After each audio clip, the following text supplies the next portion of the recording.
A doutrina da Trindade, ela por vezes não compreendida, né? Com a sua devida profundidade, como ela requer. Mas a Bíblia, ela expõe de uma forma a doutrina sem muita especulação, né? Ela, na verdade, ela expõe o fato que Deus, ele é Pai, Filho e Espírito Santo, e que a Trindade, ela existe, né? Bom, talvez a primeira coisa que você possa questionar é se na Bíblia existe a palavra Trindade. A resposta é não, não existe. Você vai ter que ler de Gênesis a Apocalipse, eu vou te poupar tempo, e você vai perguntar assim, mas a doutrina da Trindade, ela está na Escritura? Sim, a doutrina sim. A palavra Trindade, não. Então, o que nós precisamos entender é que a palavra Trindade, ela foi cunhada, ela foi criada para expressar ou resumir a doutrina de que Deus é Pai, Filho e Espírito Santo, e que ele é um ser que subsiste em três pessoas da mesma essência ou substância divina, e que ele é coigual em atributos e glória. Então, este ensino está em toda a Escritura, em toda a palavra de Deus, de Gênesis a Apocalipse. Mas a palavra Trindade não. A palavra Trindade ela foi criada por um teólogo, um dos pais da igreja, chamado Tertuliano, e então essa palavra passou a ser de uso comum na cristandade para que toda vez eles não precisassem ter que repetir toda a fórmula trinitária ou a doutrina da Trindade, apenas falando Trindade. Então, bom, a gente já sabe do que se refere, ou a quem se refere, né? Bom, nós vamos por parte, então. Nós vamos ter um estudo em duas partes. Hoje é a primeira parte da doutrina da Trindade. Hoje nós falaremos sobre a definição e mencionaremos apenas algumas heresias que surgiram. E nosso próximo estudo sobre a Trindade, que será a parte 2, nós trataremos sobre a Trindade no Antigo e no Novo Testamento, o que os teólogos convencionaram chamar de Trindade ontológica e Trindade econômica, e também falaremos um pouco sobre um aspecto da Trindade, da indivisibilidade da Trindade, que por vezes, e da relação coessencial das três pessoas, que por vezes é chamado de pericorese, né? Mas isso será no nosso próximo estudo. Hoje, então, vamos tratar a respeito, nesse estudo, sobre a definição. Então, vamos por parte, então. Por definição, Trindade, né? O próprio termo, ele não é muito feliz, porque Trindade, como Luiz Berkhoff observa, o termo Trindade aponta apenas para o estado do ser, que existe três, né? A palavra Trindade significa existe três, né? O termo triunidade, como às vezes alguns apontam, talvez seja um pouco melhor, mas também sem a devida explicação não ajuda muito, porque significa aquele que é um e existe em três, né? Então ajudaria um pouco mais nesse sentido. Por definição, então nós vamos dividir em três partes a nossa definição. Então, em primeiro lugar, Deus é um ser que subsiste em três pessoas. Ele subsiste em três pessoas. Talvez algumas pessoas querem alguma analogia, algum exemplo, alguma ponte de comparação, de símile, para entender Deus a partir de uma definição por analogia. Bom, nós não temos nada. Deus, um dos atributos de Deus aponta para a sua exclusividade, a sua singularidade. Deus ele é independente, ele é único. Ele é, como Arthur Pink diz no seu primeiro capítulo sobre os atributos de Deus, Deus ele é solitário, né? Não existe outro Deus além de mim, diz as Escrituras. Então nós não temos nada que possamos usar a título de comparação. Quando você fala assim, o livro, você pode deduzir por vários modelos, formas, cores, tamanhos, capa, brochura, capa dura, capa de couro. E você tem, então, embora haja elementos não essenciais, mas há elemento essencial para que você possa definir o que é livro. Então, você tem uma imagem mental.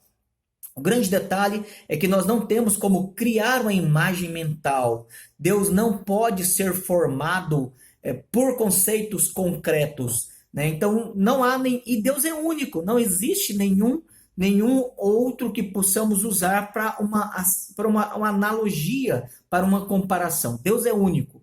Então, nesse sentido, nós não temos como dizer Deus é um e ele é ao mesmo tempo três como A e B. Não, não tem nada, nem ninguém, nada na criação que possa ser usado a título de comparação.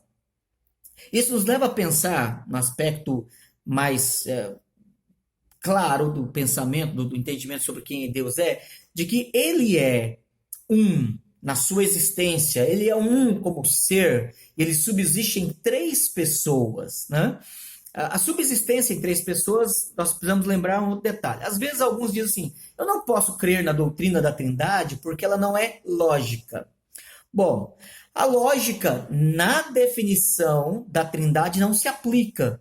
Por quê? Porque quem diz que não pode aceitar a doutrina da Trindade porque não é lógica, ele talvez não sabe nem se expressar, mas talvez o que ele quer dizer é há uma contradição lógica na doutrina da Trindade, né? E se nós aplicarmos a lógica na doutrina da Trindade, nós veremos que ela não é contraditória. A lei da não contradição não se aplica à doutrina da Trindade. Por quê? A lei da não contradição significa o seguinte: são duas teses coiguais que estão em antagônico, numa relação de contrariedade, uma relação antagônica em pontas e teses diferentes e que se aplicam ao mesmo sentido na mesma relação. Então, se A e B, ou não e sim, forem aplicados na mesma relação, ao mesmo tempo, na mesma coisa, ou no mesmo ser, isso poderia gerar uma contradição e a lei da não contradição anularia aquela tese. Por exemplo, eu não posso dizer que eu sou homem e eu sou mulher ao mesmo tempo. Eu não posso dizer que eu sou que esta capa ela é marrom e ela é branca ao mesmo tempo. Ou ela é uma coisa ou ela é outra, porque senão você vai ter uma relação de contradição em que duas teses antagônicas aplicadas na mesma relação, ao mesmo tempo, elas entram em choque, entram em contradição e anula a tese. Então, essa é a lei lógica da lei da não contradição. Isso não se aplica a Deus, porque quando nós falamos que Deus é um e ao mesmo tempo é três, né? Respondendo o pessoal do Paralamas do Sucesso, né? Deus é um e ele ao mesmo tempo é três, ele é um ser que subsiste em três pessoas. Pessoas e ser não são em si sinônimos, de modo que a afirmação das duas teses ao mesmo tempo não entra numa relação de contradição. Ser é aquele que existe, pessoa, aí nós precisamos definir o que é pessoa. Por definição, pessoas são autoexistências, autoconsciências, né? Então, cada pessoa, cada autoconsciência da Trindade, aí lembrando de William Shedd, na sua na sua teologia dogmática, que no volume 1, que agora são no volume só, na primeira parte que trata da doutrina do ser de Deus, quando ele fala a respeito da personalidade de Deus, ele observa que personalidade, o que caracteriza uma personalidade é a autoexistência ou autoconsciência, né? Então nós temos cada pessoa, ela é autoconsciente. Então você tem na relação da Trindade, eu Pai falando com eu Filho, falando com eu Espírito Santo. Existem uma relação de eu, tu, eles, eu, ele, nós. Então, existe uma relação de autoconsciência em cada pessoa da Trindade. Não é uma força, não é uma energia, não é algo, é alguém, é quem, e é ele, é eu, é tu, é nós. Há uma relação de autoconsciência em cada pessoa da Trindade. Então, é um ser que subsiste em três pessoas, em três autoconsciências. Ao mesmo tempo, então, nós devemos lembrar que não somente Deus é um ser que subsiste em três pessoas, mas é um ser que subsiste em três pessoas e que tem os mesmos atributos. O Pai tem a mesma glória, a mesma onipotência, a mesma onisciência, a mesma sabedoria, a mesma misericórdia, a mesma graça que o Filho e o Espírito Santo. Então, não é o Pai que tem e dá para o Filho, não é o Pai que tem e dá para o Espírito. Eles igualmente têm os mesmos atributos, a mesma essência divina. Eles são coigualmente Deus, Pai, Filho e Espírito Santo. Há uma relação, há uma essência coigual em todos os três. Eles são Deus. A terceira parte da definição, então, envolve que eles são coiguais em atributos. Então, primeiro, é um ser que subsiste em três pessoas, Pai, Filho, Espírito Santo. Eles são da mesma essência divina e são coiguais em atributos.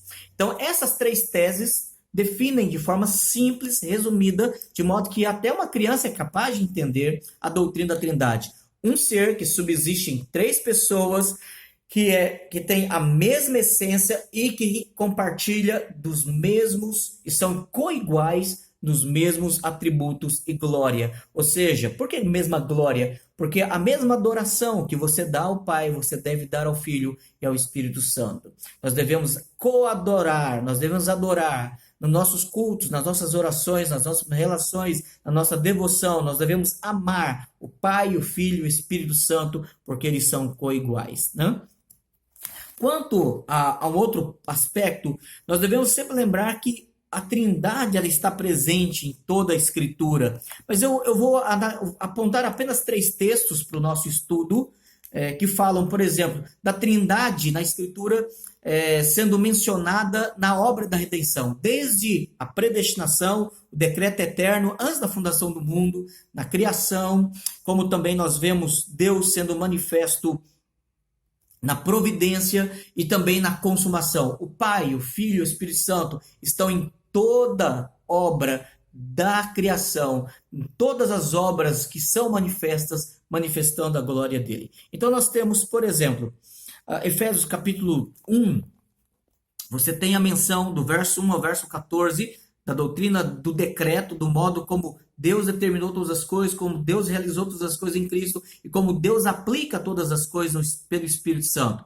Então, Efésios 1, do verso 3 ao verso 14, você tem Deus Pai decretando, sendo realizado no Filho, por meio do Filho, para o Filho, e o Espírito Santo, então, aplicando e garantindo e selando e provendo o sustento e a garantia de que a obra do Pai, planejada pelo Pai, realizada pelo Filho, será aplicada e preservada pelo Espírito Santo até o último dia. Então você tem essa afirmação em Efésios 1, do verso 3 ao verso 14. Quando nós vamos para Mateus capítulo 28, verso 20, nós temos aqui o Senhor Jesus ressurreto e agora pronto para ir aos céus. Ele então ordenando aos seus discípulos para que façam discípulos, outros discípulos de todas as nações que os batizem. E aí o verso 19 diz, em nome do Pai, do Filho e do Espírito Santo. De tal modo que o selo da garantia da salvação, aquele que decretou, aquele que realizou e aquele que aplicou, estejam então sendo testemunhas da glória, da autoridade, do poder e do pertencer ao Pai, ao Filho e ao Espírito Santo. É por isso que a fórmula trinitária, o nome de cada pessoa da Trindade, é mencionada no batismo, para lembrar que a água, que é símbolo da regeneração, da pureza, do pertencer a Deus, do ser de Deus, nós também, então, temos o nome da Trindade, Pai, Filho e Espírito Santo, sendo declarados sobre nós na fórmula batismal. No capítulo 3 de Efésios, Paulo, ele ora a Deus. E ao orar a Deus, a partir do verso 14, Efésios 3, do verso 14 ao verso 17, ele diz assim, por esta causa me ponho de joelhos diante do Pai, de quem toma toda a família, tanto no céu como na terra, para que, segundo a riqueza da sua glória, vos conceda que sejais fortalecidos com poder, mediante o seu Espírito no homem interior, e assim habite Cristo no vosso coração, pela fé, estando vós arraigados e alicerçados em amor.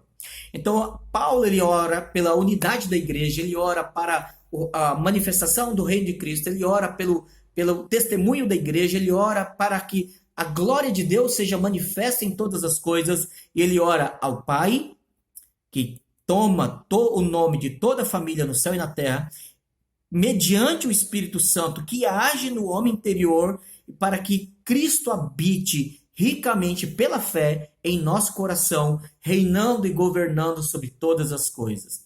Então nós temos a doutrina da Trindade sendo mencionada. Nós veremos no nosso próximo estudo sobre a Trindade, então, ensinada no Antigo Testamento e a Trindade ensinada no Novo Testamento.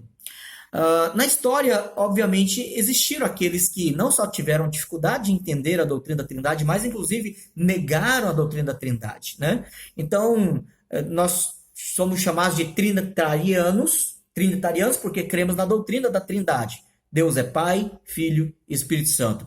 Mas existiu e existe ainda uma heresia chamada unitarismo, né? São os unitaristas que creem que Deus é apenas o Pai. Então, por exemplo, no período da patrística, nos primeiros séculos da igreja cristã, existiram pelo menos dois grupos, existiam mais, mas os dois mais conhecidos foi o grupo chamado Ebionita e os Sabelianos. Eles diziam que Deus era apenas o Pai, né? Deus é apenas o Pai. O Filho não é Deus e o Espírito não é Deus. Na melhor das hipóteses, seria uma força divina. E o Filho seria um homem comum com a consciência divina, mas não divino igual, da mesma essência que o Pai, né? Então você tem essa heresia que surge, né, no período da patrística, já lá no primeiro século, final do primeiro século, século II, século III, e a igreja cristã, através de documentos, através de concílios, ela rejeita esta heresia chamada unitarismo, ou os unitaristas, né? Na Idade Média, final da Idade Média, início na verdade, no período da Reforma, um cara chamado Lélio Socinius, ele ressuscita essa heresia. O próprio Miguel de Servetus, ele era um herético unitarista. Ele vai tentar, em Genebra, ensinar o unitarismo e, por causa disso, ele é condenado e ele é morto por outros problemas mais. Mas o principal crime dele foi unitarismo. De forma moderna, em tempos recentes, e hoje nós temos em várias cidades os testemunhos de Jeová, né? Os testemunhos de Jeová, eles surgem com a heresia russelita, Russell, né? Charles Taze Russell é o nome do fundador do grupo. E ele então ele era um ex-pastor presbiteriano, e ele sai do presbiterianismo e ele começa a defender e a ensinar o unitarismo.